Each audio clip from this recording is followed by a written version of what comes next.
వెంకటేశ్వర వ్రతకల్పంలోని 2వ అధ్యాయము విశ్వామిత్ర వాచ.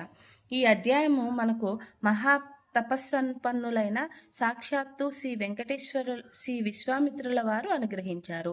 ఓ కలియుగ వాసులారా, శ్రీనివాసుని ప్రియభక్తులారా, మీరు ఆచరిస్తున్న ఈ వెంకటేశ్వర వ్రతము అతి పవిత్రమైనది, మహామహిమాన్వితమైనది. కలియుగంలో ఆ శ్రీమన్నారాయణ కరుణా కటాక్షలు పొందడానికి మిక్కిలి సులభ మార్గము.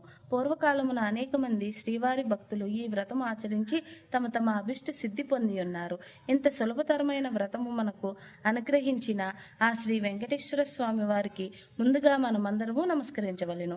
పూర్వకాలమున మగధ సామ్రాజ్యంలో విష్ణుజిత్తుడు అనే శ్రీవారి ప్రియభక్తుడు ఉండేవాడు. అతనికి 9 మంది స్త్రీ సంతానము కలిగిరి. ఎంతో పాండిత్యము కలిగినను మిక్కిలి పేదరికముతో బాధపడుచుండేవాడు. విష్ణుజిత్తుని భార్య తారామతి ఎల్లప్పుడూ శ్రీమన్నారాయణనే ప్రార్థిస్తూ ఉండేది. అప్పుడప్పుడు వివాహాది శుభకార్యాల పౌరోహిత్య కార్యక్రమంలో వచ్చిన దక్షిణగా వచ్చేది కొద్ది సొమ్ముతో ఎంతో కష్టాలు పడుతూ కాపురం సాగిస్తున్నారు ఆ దంపతులు. కుమార్తెలకు యుక్త వయసు సమీపించింది. తారామతికి ఎప్పుడూ వీరి వివాహం ఎట్లా జరిపించవలెనా అని చింతగా ఉండేది. ఆ శ్రీనివాసునే ప్రార్థిస్తూ కాలం గడుపుతోంది. శ్రీనివాసి భక్తులారా, అశ్రిత జనరక్షకుడైన శ్రీ వెంకటేశ్వర స్వామి వారికి తన భక్తులన్న అపార ప్రేమయని మన అందరికీ తెలిసినదే కదా. ఆనాడు మాఘ పౌర్ణమి ఉదయాన్నే ఒక వృద్ధ బ్రాహ్మడు విష్ణుజిత్తుని ఇంటి తలుపు తట్టాడు. అయ్యా, నేను వంగదేశపు వాసిని. ఒక యజ్ఞం నిమిత్తం వెళుతూ దారి మధ్యలో ఈ దేశం వచ్చాను. దయచేసి ఒక్కరోజు మీ ఇంట్లో ఉండనిచ్చినచో తిరిగి రేపు ఉదయమే వెళ్ళిపోగలను అని విష్ణుజిత్తుని ఆర్థించాడు.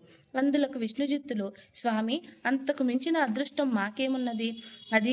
అతిథి సాక్షాత్తు శ్రీమన్నారాయణతో సమానమని మన పురాణాలు ఘోషిస్తున్నాయి కదా.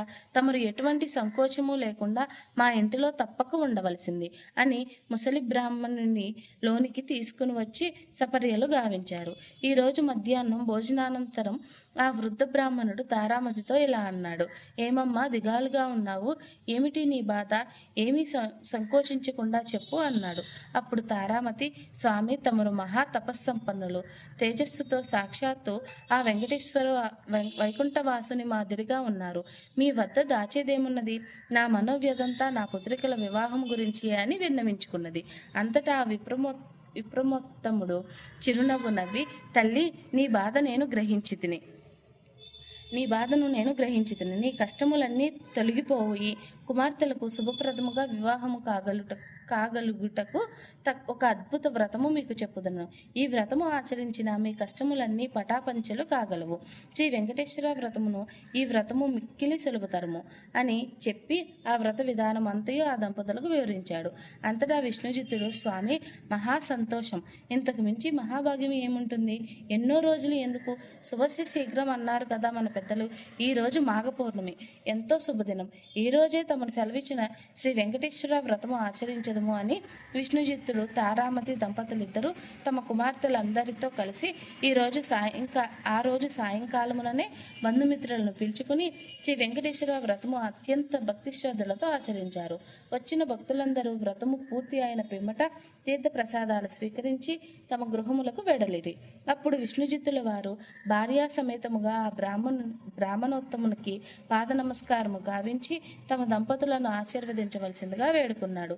అప్పుడు ఆ బ్రాహ్మణోత్తములు వ్రత తీర్థ ప్రసాదాలతో అనను స్వీకరించి మనోభిష్టా సిద్ధిరస్తు, శ్రీ లక్ష్మీ శ్రీనివాస కటాక్షి సిద్ధిరస్తు అని ఆశీర్వదించాడు. ఇంతలో ఒక చీకటి పడి నిద్రా సమయం అయినది. అంతటా విష్ణుజిత్తుడు ఆ బ్రాహ్మణునికి ఒక చిరిగిన దుప్పటిని ఇచ్చి కన్నీళ్ల పర్యంతముగా, స్వామి, కడుపేదనైన నా వద్ద ఇంతకు మించి మంచి దుప్పటి లేదు. ఈ రాత్రికి నన్ను క్షమించి దీని అందే విశ్రమించవలసింది అని వేడుకున్నాడు. అందుకు ఆ బ్రాహ్మణుడు చిరునవ్వు నవ్వి, ఏమీ చింతించవలదని చెప్పి తను బయట వసారాలో పడుకుంటానని చెప్పాడు. కొద్దిసేపటికే అందరూ నిద్రకు ఉపక్రమించారు.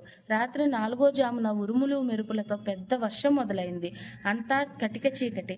గాఢాంధకారంలో కంటికి ఏమీ కానరావట్లేదు. విష్ణుజిత్తునికి బయట పడుకున్న ఆ ముసలి బ్రాహ్మణుడు ఎలా ఉన్నాడో అని బెంగగా ఉంది. కానీ ఈ గాఢాంధకారంలో ఏమీ కనిపించక ఎప్పుడెప్పుడు తెల్లవారుతుందా అని ఆ రాత్రి గడిపారు ఆ కుటుంబం అంతా. ఇంతలో తెల్లవారింది. వాన తేలికబడింది. బయట బ్రాహ్మణుడు ఏమైనాడో, ఎంత బాధపడ్డాడో అనుకుంటూ బయటకు వచ్చిన దంపతులకు అద్భుత దృశ్యం కనిపించింది. అక్కడ విప్రవోత్తముడు లేడు.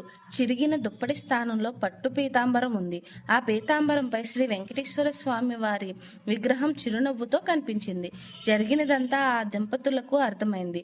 వారి ఆనందానికి అవధులు లేవు. వచ్చింది సాక్షాత్తు ఆ శ్రీమన్నారాయణుడే. ఆహా, ఏమీ మన భాగ్యము! కానీ ఆ స్వామి వారిని గ్రహించలేకపోతుమే. చివరికి చినిగిన దుప్పటి ఇచ్చినామే అని తలుస్తూ శ్రీ స్వామివారి విగ్రహాన్ని కళ్ళకద్దుకుని ఇంట్లోకి వచ్చారు. ఇల్లంతా స్వర్ణమయంగా కనిపించింది. అంతటా ధనరాశులే. ఆహా, శ్రీ వెంకటేశ్వర స్వామి వారి వ్రతకల్ప మహత్యము వలన కదా ఇదంతయు జరిగినది అని ఆ స్వామిని అనేక విధాలా స్తుతించారు. చూశారా, సాక్షాత్తు శ్రీ స్వామివారే ఆ భక్తుని ఇంటికి అతిథి రూపంలో వచ్చి వ్రత విధానము చెప్పడమే కాకుండా తీర్థ ప్రసాదాలు కూడా తానే స్వయంగా స్వీకరించాడు. శ్రీ స్వామివారు అంతటి కరుణామయుడు.